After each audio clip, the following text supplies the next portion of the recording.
This is the biggest I told you so of all I told you so's. But I gotta say it again. I fucking told you so! The writing was on the wall.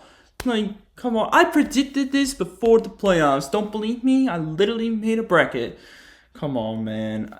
And it had Kansas City versus Philadelphia on there. I was actually close on my preseason predictions. I said Chiefs Packers at the beginning of the season. I got one of the teams right, but I was thinking it was going to be a green team from the NFC, and I was right. Just not the right team. Also, ignore the shirt. Like, I know it says Utah Jazz basketball, but we fucking suck. Like, if you take this year's Jazz team from last year's Jazz team and then you switch them, it would actually be so much better, but we're worse than we were last year. But this is football we're talking about, so enough about that. Welcome back to Grizzly Talks Football. I'm the Grizz, and we got 3 things for you today. That's right. There's only going to be one day this week of video here. One video this week. We got conference championship reactions. We got the Super Bowl prediction. And we also got the Pro Bowl roster reveal. I'm going to be revealing those even though it's way late. But anyways, if you are new to this series, I'll make sure I'll leave a link in the description with the entire playlist so you can watch every single episode so that you're all caught up. Also, make sure you hit the red subscribe button somewhere down there. Hit the notification bell so you don't miss a single video.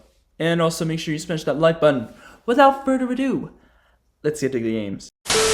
We kick it off with the NFC Championship. A little weird because usually the NFC Championship is at night, the AFC Championship is in the afternoon. But Chiefs vs. Bills was a big rivalry, so I can understand why they put it in prime time. But in the NFC Championship, we had an ass whooping. Philadelphia ended up winning it 55-23. It was a decent first half for Washington. I mean, they were only down by 12, but all of a sudden the third and fourth quarter hit, like the second half hit, and all of a sudden they were down by 32, and there was just no way they were going to catch up after that. This also means that the Philadelphia Eagles are going to the Super Bowl. Hooray! Congratulations, Philly. Now go beat that AFC team. I'm going to really ignore the passing game, even though there were 250 yards, 20-28 for a score for Jalen Hurts, because Philadelphia Eagles had 7 rushing touchdowns this entire game. The Washington Commanders could not stop the run all game. Saquon had 3 touchdowns. Jalen Hurts had 3 touchdowns. Shipley had a touchdown even. I'm guessing he had like a long run. That's why he had 4 carries for 77 yards. But it's still crazy to think that this amount of touchdowns on the rushing game is what happened this game. But it did. Shout out to A.J. Brown for catching the only touchdown and almost having 100 receiving yards. There were 3 sacks by this defense, an interception by Quinyon Mitchell. But guys, this defense forced 4 turnovers, 1 interception, 3 fumbles. The Eagles played amazing on both sides of the ball. What do you want to do about that? You have to limit the turnovers if you're the Commanders. They did not even come close to doing that. I mean, Jaden Daniels, he didn't look great, but he also didn't look bad either. 250 yards, a touchdown, and a pick. He also had a rushing touchdown to add to it. Zach Ertz had 100 receiving yards, and the only touchdown through the air went to, of course, Terry McLaurin. Are we even surprised at this point? Defense of Washington couldn't force a single turnover. Unfortunately, the offense committed more turnovers than they can handle. Fortunately, the defense just got fatigued. They just couldn't stop anything after that. That's what happens when you commit too many turnovers. You get your defense to become fatigued. Offense is less than willing to be able to fight back. It's just really rough times for Washington, but you've come a long way. Who are the Eagles going to face in Super Bowl 59? We're going to find that out right now. And yep. Oh boy. I know a lot of NFL fans are pissed right now. Me included. Unfortunately, the Bills could not beat the Chiefs in the playoffs when it matters most. Again! Chiefs win 32-29 in the best game of this conference championship. Why is it that we have double header? That one game turns out to be a barn burner or pretty bad, and the other game is just pure cinema. I don't understand. Those of you saying the game was rigged, You weren't watching the entire game. Sure, there were some few very bad calls, like Xavier Worthy catch that was supposed to be incomplete.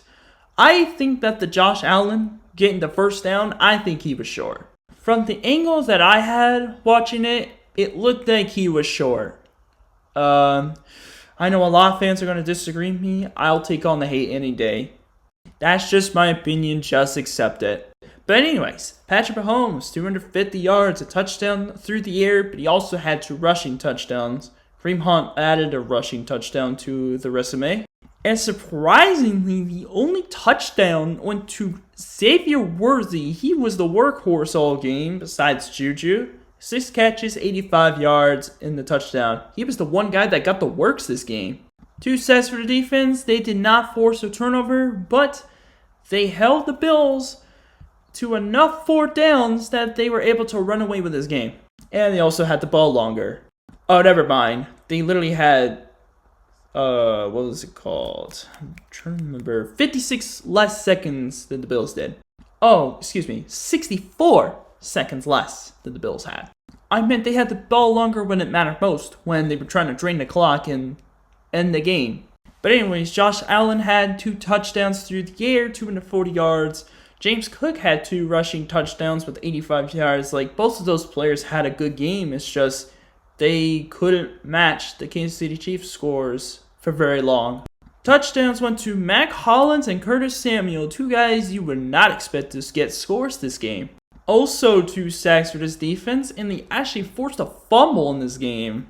Quite interestingly enough, they had a couple of hits on Mahomes that were like sending a message to him, like, you're not going to have the refs save you anymore. And sure enough, the referees didn't call roughing the passer at all, which kind of surprised me. I'm glad they realize now that this is football, not pee-wee ball. But guys, I've watched the Super Bowl for 11 years. And for those of you saying I'm 11 years old, get the fuck out of here. Like, dude, do I really look 11? Really? Does this face look like I'm 11? Dude, I didn't even pay attention to football since 2013. I was literally almost a decade old when that happened. Super Bowl 48, when the Seahawks absolutely smashed. Oh, sorry. Sorry, Roman. I forgot. This is your word, not mine. I meant to say they demolished Denver in that Super Bowl. That is the first Super Bowl that I watched as a kid. And I've watched 11 Super Bowls, including that one. And this will be the 12th. But I gotta be honest with you, this might be the first one I really had no interest in watching, because the outcome of the Super Bowl matchup was predetermined. It was in the writing.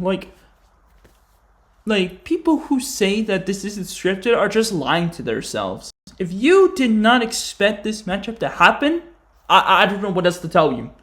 Like, there's nothing I can say, because this was coming from a long time ago. I'm just so mad that my first season of Grizzly Talks Football is a matchup that everyone was expecting, but were not hoping for. Speaking of which, we have reached the final prediction, the game prediction of the season. It's Super Bowl 59.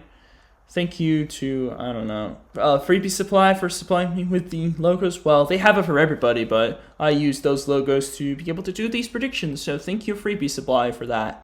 But anyways, Super Bowl 59, the stage is set for the championship. Chiefs and Eagles. Who will take it all and who will leave in heartbreak? Let's talk about each team first off. Kansas City. No one was expecting you to be 15-2, yet you proved everybody wrong. That's why I picked you every single game except for Week 18. After the Week 1 blunder on the Thursday night game against the Ravens. I do apologize for that still. Look, Mahomes may have not looked his best, but he does win games. That's really all that matters, right? Right? Defense is solid, like receiving core could use some work, but it's still got him enough to get enough offense to score points. And as for the Eagles, you got the most dominant running back of this season, Saquon Barkley.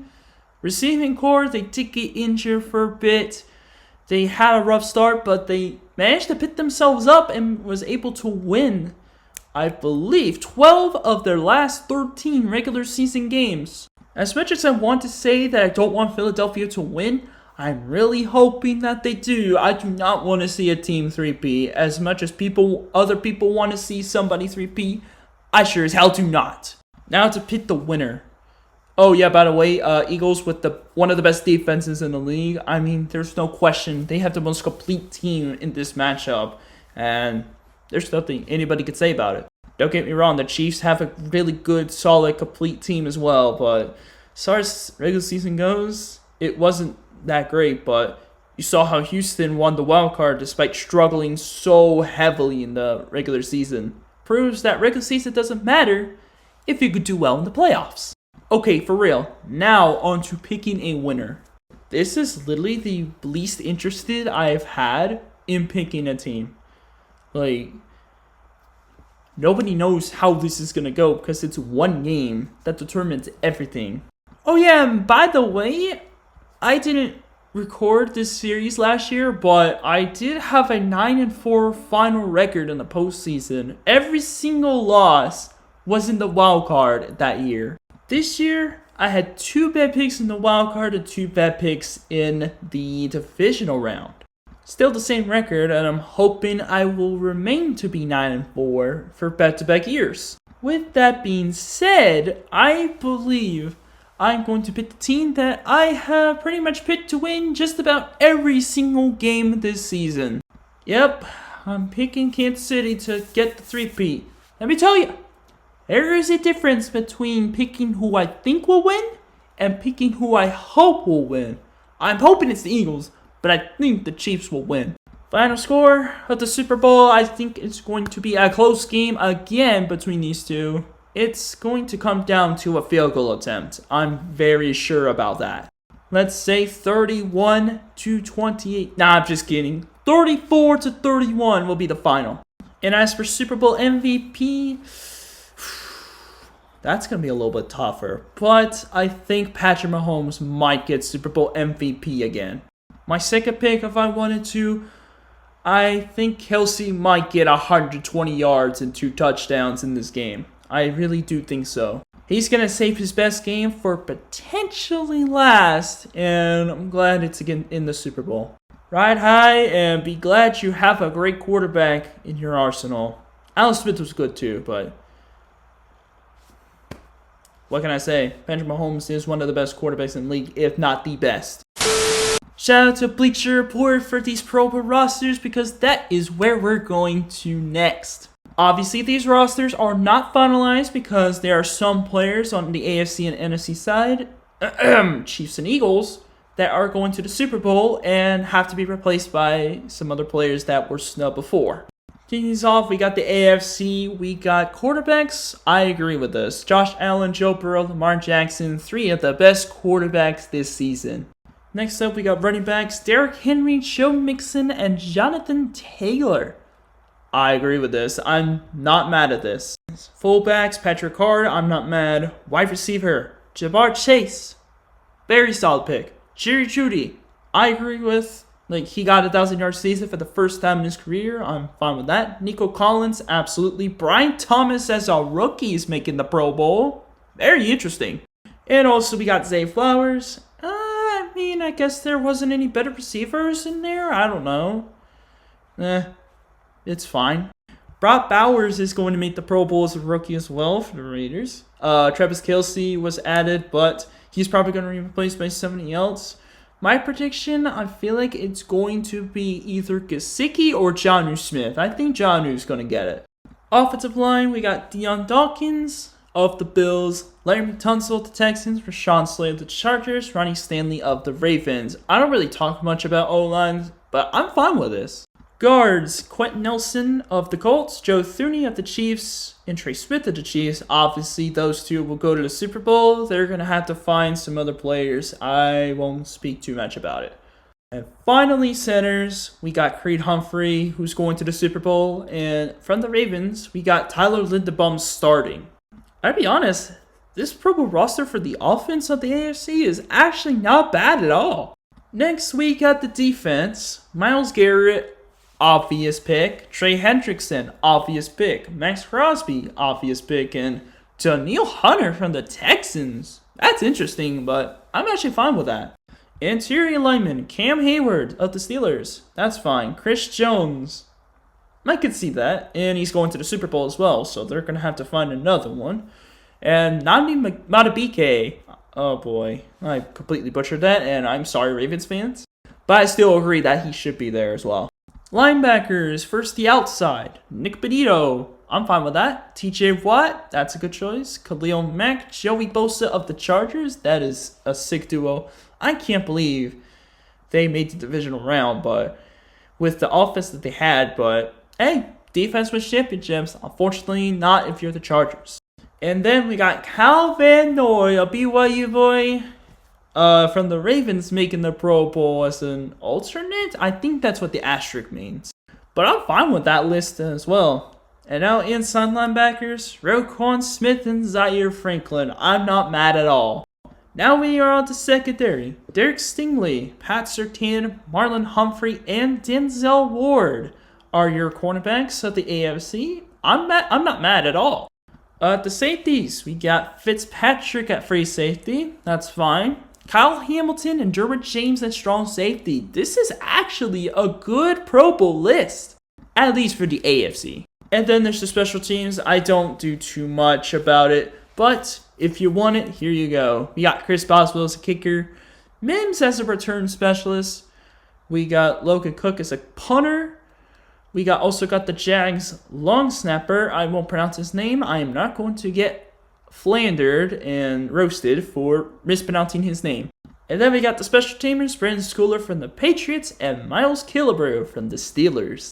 And now we are on to the NFC side of this Pro Bowl rosters. On the quarterbacks, we got Jared Goff, we got Jaden Daniels, and we got Sam Darnold. I'm fine with that. Absolutely fine with it.